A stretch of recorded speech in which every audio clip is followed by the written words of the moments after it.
Welcome back, mercenaries. It's good to have you join us, as I believe today's report will help provide invaluable context for one of Night City's, and perhaps that of the entire world's corporation, the Arasaka Corporation. From their unique history to their presence and expansion across the planet over the last century, Arasaka has created a business model that surrounds the key industries of corporate security, large-scale manufacturing, digital and physical banking. As a Japanese-based corporation, they've taken advantage of their close upbringing to a government that has remained relatively stable over the past 50 years, as opposed to the social and political upheaval in the United States and Latin America. The Arasaka Corporation is one of the few choose to cross, whether rival or street thug.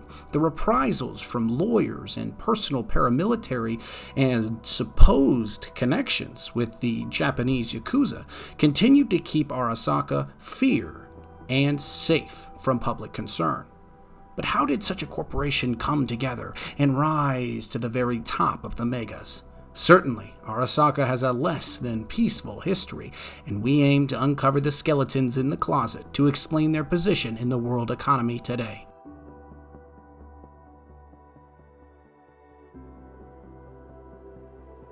Arasaka technically had its start before World War II in 1915, when Sasai Arasaka, the proverbial grandfather of at the time, a small singular-focused business. Sasai had witnessed Japanese imperialism rise to a massive sphere of influence across the Pacific Ocean, but he had deep-rooted concerns in Japan's ability to win protracted land wars in China, Korea, and combat the incredible industrial might of the United States. You could argue that Japan did have some semblance of a chance to severely cripple the United States' naval capacity, but during the attack on Pearl Harbor, which originally brought the U.S. overtly into the war, the Japanese had missed a U.S. aircraft carrier group and a large-scale fuel depot. Now, hitting one or the other and causing the severe damage would have likely crippled the United States for years as opposed to months. Sasai knew that Japan would ultimately fail in this war with the world, and that eventually, many years from now, the US or the Soviet Union would invade their sphere of influence and primary islands. In defense of his lineage and his newly established company, Sasai would take great measures to hide away his wealth, at the behest of his son, Saburo, next in line for the Arasaka corporate throne. While Arasaka took advantage of wartime government and military contracts, a large majority of the company's liquid assets were shrouded in offshore accounts within neutral companies, in the hopes of avoiding government seizures if Japan were to lose and needed to pay back considerable stipends, as Germany was forced to do at the end of World War I. In this one clever and forward-thinking move, Sasai and Saburo would save the future of the Arasaka company, even after the Japanese formal surrender on August 15, 1945.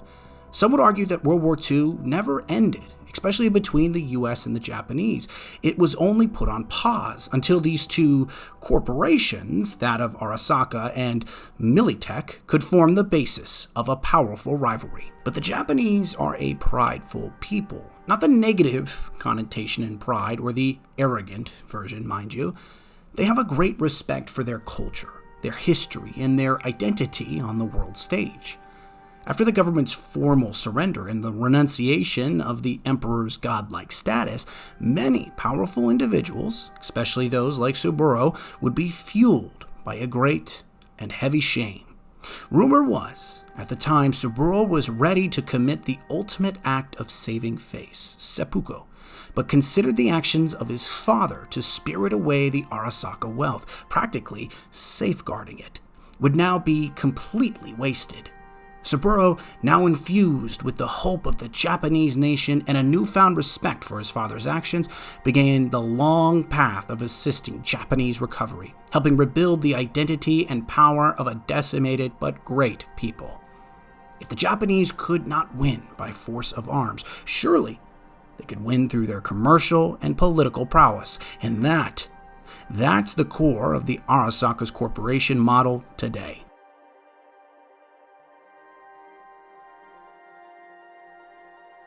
As Japan and Arasaka entered the post-World War II era, a plethora of key changes would be implemented by Saburo.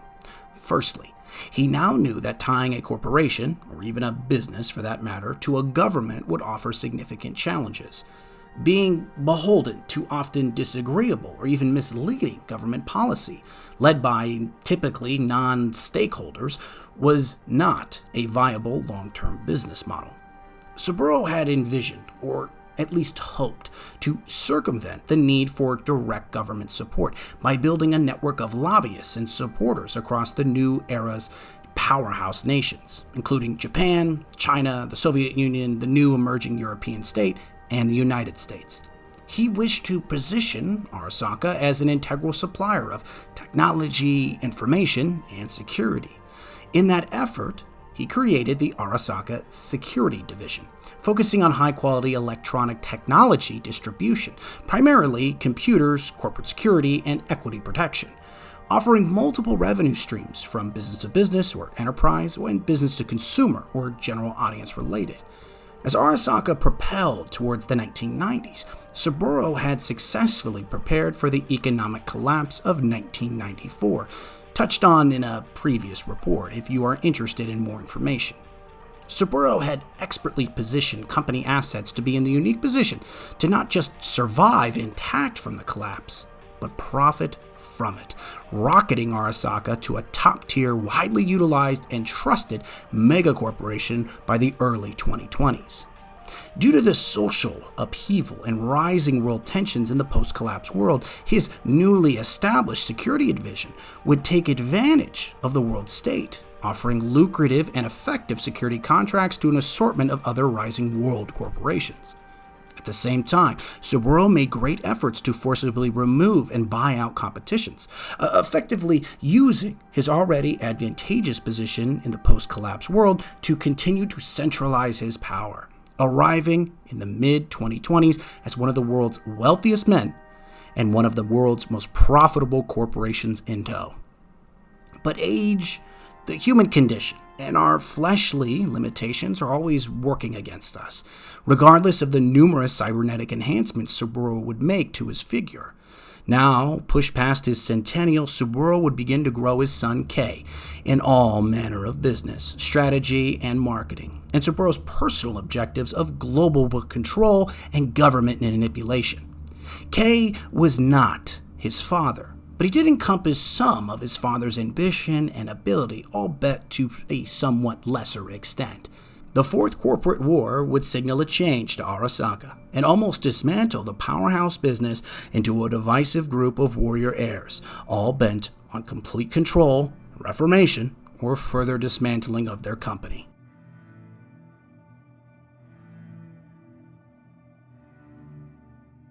The Fourth Corporate War, often reputed as the most destructive and deadly in human history, transpired between two separate aquacores, Sino and OTEC, over the forcible capture of IHAG assets.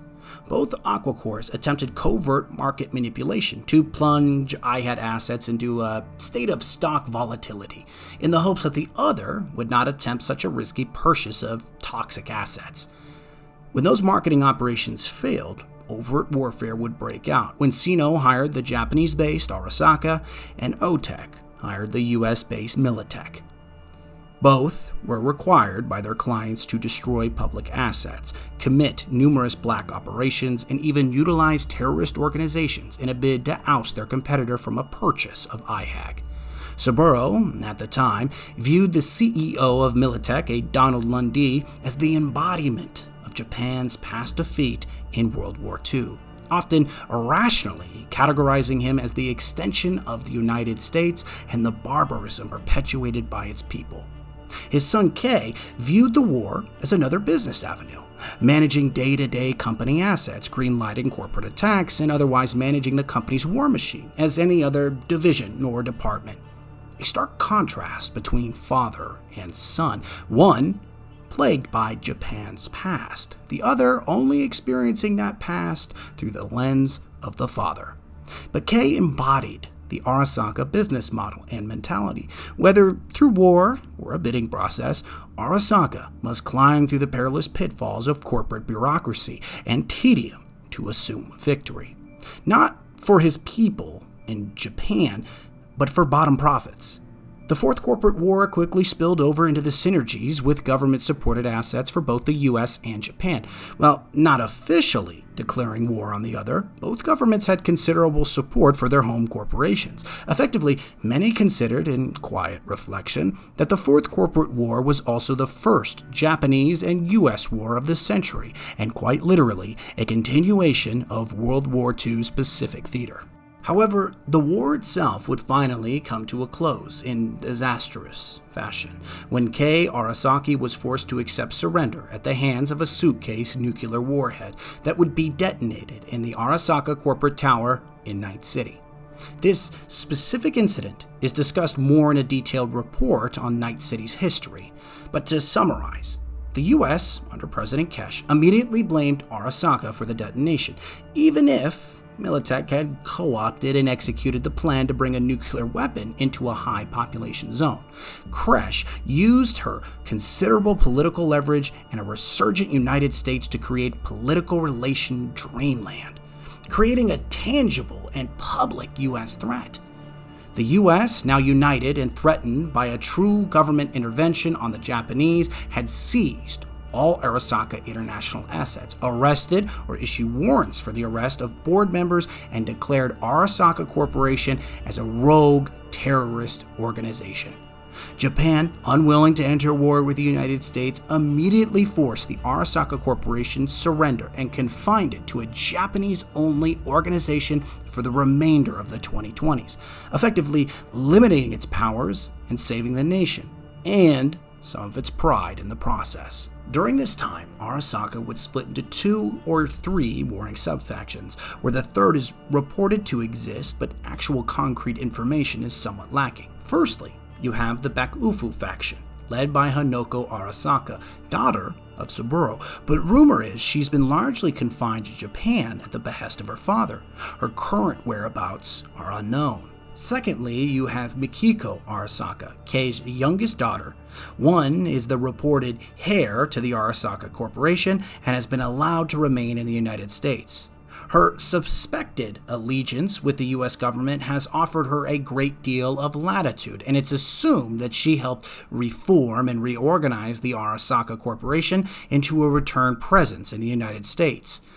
The third faction, or rebel faction, has an unknown leader, at least by 2020, and it remains uncertain of the impact of the rebel faction to this day.